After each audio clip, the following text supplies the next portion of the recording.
mas aqui eu tinha prometido na última aula que eu ia falar um pouquinho sobre a questão da embriaguez, porque nós temos alguns casos midiáticos falando sobre isso, né, que já foram, já falaram, já discutiram, tá?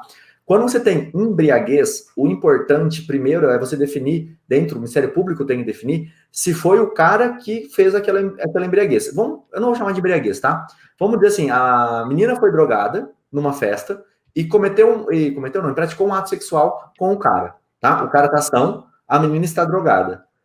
O que tem que se analisar? Primeiro, se era visível, aquilo que a gente falou dos 14 anos, mesma coisa aqui. Se era visível o estado de perturbação daquela pessoa. Porque uma coisa é, eu estou no meio de uma festa, tá todo mundo feliz, alegre, contente, e duas pessoas ali dentro resolvem ter relação sexual.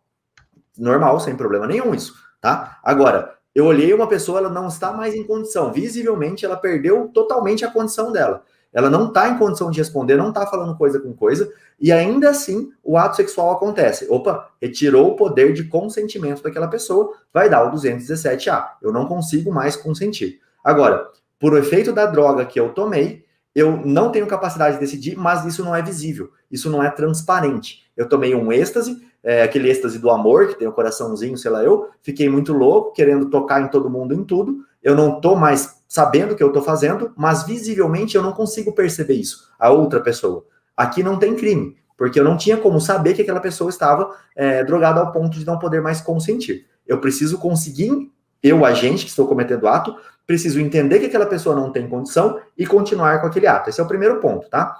Agora tem um porém. Eu coloquei droga na bebida daquela menina para que eu pudesse me aproveitar dela lá para frente. Opa, isso é estupro de vulnerável, não tem nem o que dizer. Né? Eu que fiz o ato, se isso foi comprovado que foi eu quem dei a droga para aquela pessoa, opa, não tem como. Tá? Por isso que naquele caso tão famoso, se analisava como ela subiu a escada, como ela desceu a escada, como ela andou até a outra festa. Eu estou querendo entender se essa pessoa, visivelmente, era ou não possível perceber que ela estava sem condição de consentir naquele momento específico. E aí tem um caso um pouco mais interessante, que é quando os dois estão bêbados. Os dois beberam muito. Os dois não lembram o que aconteceu, tá? Se os dois não lembram de nada, deu um flash. Os dois falam, a menina vai na delegacia e fala, fui estuprada, porque eu acordei, estava do lado de um cara. O cara fala, olha, eu não lembro de nada o que aconteceu naquela noite.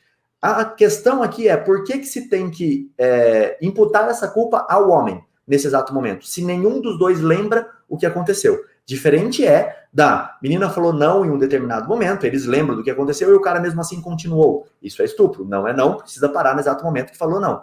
O que eu tô questionando é se os dois estão embriagados ao ponto de não lembrarem o que aconteceu no caso, ou de não estarem em condição ali de consentir tanto um quanto o outro, tá? Não sei se dá para ocorrer um ato sexual aqui, mas se ocorrer alguma coisa, não tem como se imputar a alguém, a um dos dois aqui. Só que tudo isso é prova fática. Vai ter que provar que naquele momento as pessoas já estavam perturbadas, os amigos dizendo, olha, nem ele nem ela estavam bem, os dois estavam completamente fora de si. Opa, é um indício de que não se tem como imputar quem era o vulnerável naquela história ali, se era o homem ou se era a mulher, tá? Porque a gente acaba esquecendo que isso pode acontecer tanto de um lado quanto de outro. O cara pode estar tão bêbado e acordar do lado de uma mulher que nem lembra o que aconteceu, tá? E se essa mulher não bebeu nada, em tese seria um estupro também. Desde que ela, da mesma forma, tenha percebido que o cara estava sem condição nenhuma e mesmo assim quis sair com o cara ali. Tá? Então dá para acontecer isso dos dois lados. Isso é tudo uma questão fática e de prova. Processo, como a gente está falando desde o início aqui, processos de crime sexual são sempre fáticos, tá? É olhar a questão, explorar o fato, procurar câmeras, procurar a forma que está andando, não a forma que está vestindo. O erro ali daquele advogado foi esse, tá? Querer puxar para esse lado. Ah, mas ele foi absolvido. Ele não foi absolvido pela roupa dela. Ele foi absolvido porque não se tinha provas de que ele deu o remédio para ela e nem que ela, o remédio, a droga, a bebida, enfim, e nem que ela não estava em condição ali de consentir, tá? Mais ou menos isso.